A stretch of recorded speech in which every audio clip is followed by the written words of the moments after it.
And we're back at mga kababayan, narito na nga po ang mga nanalo sa Panahon TV Tag-Ulan Promo. Unahin po natin ng Lunes, ang tamang sagot ay 2 to 3. Congratulations Virginia Palado ng Basay, Negros Oriental.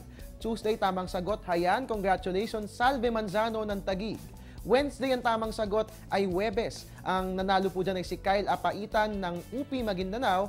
Thursday, tamang sagot, 12 a.m. Nakuha po yan ni Maria Rosel Benito ng Makati. At Friday, tamang sagot ay Sabado. Nakuha po yan ni Andrew Santos ng Caloocan. Congratulations po sa inyong lima. Huwag kayong mag-alala dahil ang inyong premyo ay padadala via Air 21. Sagot ko, padala mo. Kung kaya't manood, mag-text at manano, dito lamang po yan sa Panahon TV Tag-Ulan Promo.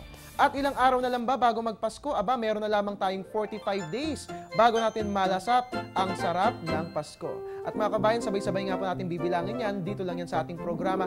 Kung kaya't sama-sama po tayo dito at sabay-sabay tayo mag-Christmas countdown. Pero for the meantime, ang ating weather updates makikita po yan sa ating website, www.panahon.tv, or you can also follow us on Twitter at Panahon TV. And of course, pwede po i-like ang ating Facebook page at Panahon TV. Dahil dito sa Panahon TV, tunay na walang pinipiling panahon ang pagbibigay impormasyon. Mula na umaraw man, inyo pong nakasama ang inyong weatherman, Harry Bayona, nagpapaalalang tiwala lang, may tamang panahon ang bawat pagkakataon. Magandang umaga, happy Sunday sa inyong lahat.